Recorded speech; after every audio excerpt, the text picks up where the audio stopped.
The bustling crowd of the shopping mall suddenly fell silent. Everything that had seemed important just a second ago, discounts, shopping, conversations, vanished the moment a boy in tattered sneakers placed his fingers on the keys of an old piano. The first note was as quiet as a whisper.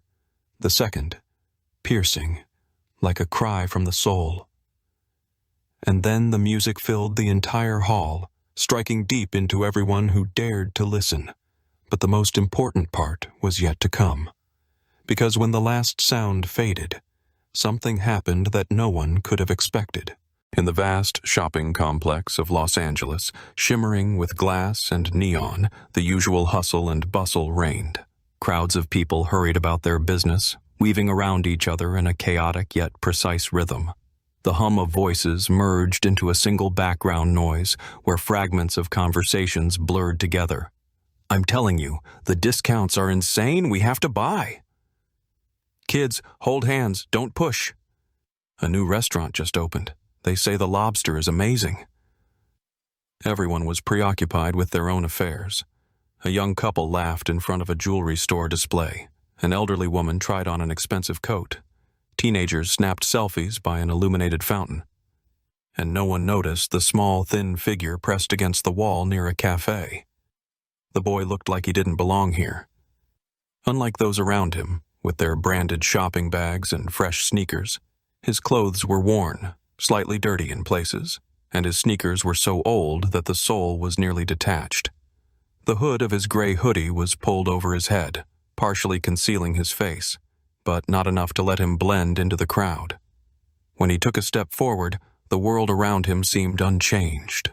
People continued rushing about, paying him no attention, but he stood still, staring toward the center of the hall where, among the glowing advertisement screens and trendy cafes, an old piano stood. Black, with a faded surface and slightly chipped paint, it was more of a decorative piece than a musical instrument. Occasionally, someone would sit at it, amusing themselves with clumsy passages or playing popular tunes, but no one took it seriously. The boy took another step forward. "Hey, keep your hands off!" A sharp voice rang out. An elderly man, impeccably dressed in a tailored coat, scoffed with clear disdain, eyeing the child from head to toe.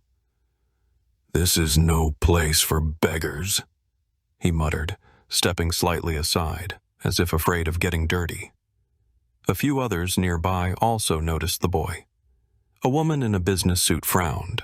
A young man with a cup of coffee glanced at him indifferently, and a group of teenagers sitting on a nearby bench exchanged smirks. A security guard had already started moving toward the piano, ready to prevent any trouble. But the boy didn't move. He just sighed softly, ran his hands over the worn keys, closed his eyes, and pressed the first note. When the first note drifted through the air, almost no one heard it. It was soft, cautious, barely perceptible, like a light breeze slipping through the noise of the crowd. But then came the second, the third, the fourth. And suddenly, the space around the piano seemed to condense, absorbing this delicate, wavering sound. The boy sat hunched slightly forward, his thin fingers gliding over the keys as if testing the water before diving into the depths. He knew he was doing something forbidden. He knew he could be chased away at any moment. But still, he closed his eyes and let the music flow through him. And then the sound gained strength. It was Beethoven's Moonlight Sonata. At first, it touched the surface of reality with the lightest of strokes. Then deeper, richer. And then it poured out, enveloping everything around it, seeping into every crack, every sound, every pause between footsteps and voices. And suddenly, there was silence. The shopping mall, bustling with chatter, laughter, and the rhythmic tapping of shoes on tiled floors just moments ago, froze. The first to notice was a woman in an elegant suit who had just been picking out a handbag in a boutique. She had already reached for her wallet, but her hand halted in midair. The sound of her own footsteps had vanished, lost within a melody that touched her deeper than she ever expected. Nearby, A group of teenagers sitting at a cafe glanced at each other. One of them pulled out his earbuds. Another stopped scrolling through his feed. A third hit record on his phone. The man in the expensive coat, the very one who had just sneered at the boy and told him to leave, shuddered. He wanted to say something, but couldn't. The music was stronger. Even the security guard, who had already been making his way toward the piano, ready to shove the boy away, suddenly stopped in his tracks. He no longer looked at the child as a homeless intruder, but as someone speaking to him in a language he himself had once understood, but long forgotten. The boy's fingers glided confidently over the keys. His eyes remained closed, his lips pressed together, his face tense, not with fear, but with deep concentration. He wasn't just playing this music. He was the music. Every chord carried sorrow, pain, hope, loneliness. Every movement of his fingers was a story he couldn't tell with words. And people began to listen, to truly listen, as they had never listened before. In this silence, filled only with music, everyone felt something different.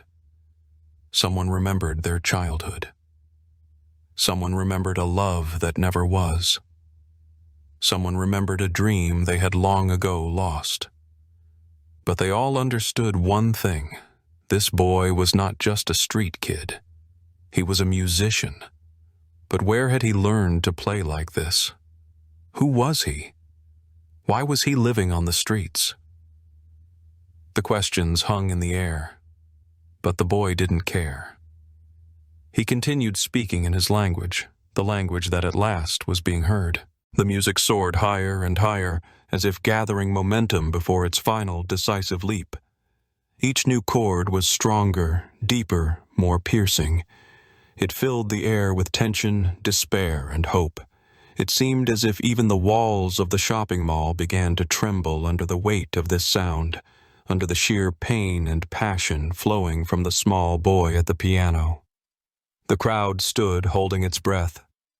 And then, when the music reached its climax, when the last waves of sound crashed over everyone in the hall, someone in the crowd exhaled, barely above a whisper. "My God, this is genius." The words came out almost like a prayer, as if the person who spoke them had just realized something profound, that miracles don't happen every day, and they had just witnessed one. The security guard, who just a moment ago had been ready to throw the boy out, now stood frozen. He remained still, like a stone statue, staring at the child, unable to comprehend how everything had shifted in mere seconds. A young woman near a clothing display held up her phone, not to record, but simply to watch, her hand pressed to her chest. The group of teenagers, who had once whispered and snickered, now stood in complete silence. A man in a dark coat, the owner of a small music shop, wiped his tears away with the back of his hand. He didn't even try to hide them. The crowd around the boy had grown denser. People exchanged glances, searching for words, but no one spoke. They all knew this moment should not be interrupted. And then, the final note. It lingered in the air, an echo of something important, something unbreakable. And then, silence.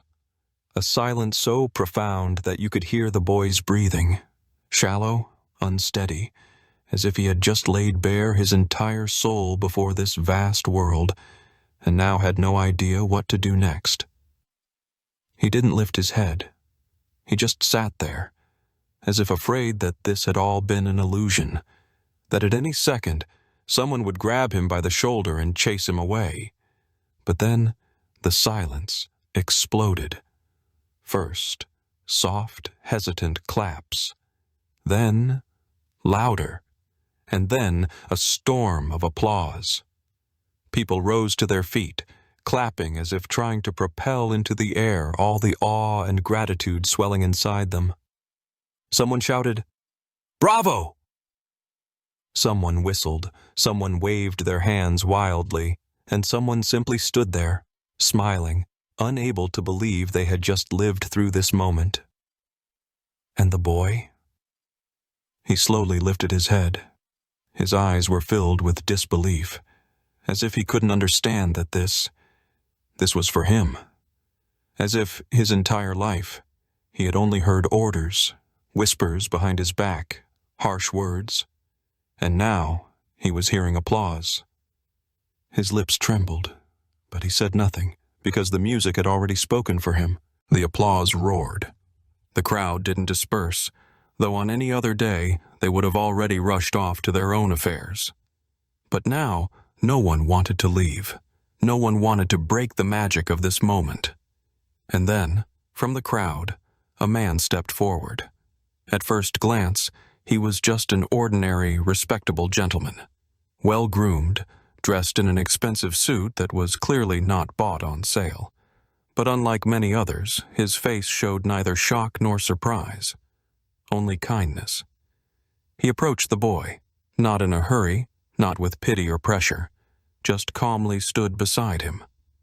"What's your name?" he asked gently. The boy lifted his gaze, as if unsure the question was meant for him, as if he wasn't used to someone genuinely wanting to know his name. "Brian," he finally answered, almost in a whisper. "Where do you live, Brian?" The question was simple, but there was depth in it. The boy looked away, as if that question had shattered something inside him. He hated answering it. He hated when people found out the truth because it always led to different reactions. Some turned away, some pitied him, some simply pretended they hadn't heard. But he couldn't lie. "Nowhere." The crowd murmured. A low wave of whispers spread through the hall. Some shook their heads. Some sighed in shock. Others simply stood still, realizing that in front of them was a child with no home. But the man before him wasn't surprised. He didn't ask more questions. He simply nodded. And then he said, "I run one of the city's largest music academies. We offer scholarships for gifted children." He paused. Each word that followed fell into the air like bricks, building something new in front of the boy. "If you want, you will have a home." The crowd held its breath. "You will have a teacher." The security guard, who had once looked down on the boy, now saw him differently. "And you will have a future." Brian didn't grasp what had just happened right away. He blinked, then again. He looked at the man, then at the piano, then at the people around him. They no longer saw a street boy. They no longer saw a ragged kid who had just been sitting in the shadows by the wall. They saw a musician. And that changed everything. Something inside him shifted. Something he had buried deep beneath the hard shell of life on the streets. Hope. He felt it. And for the first time in a long while, he smiled.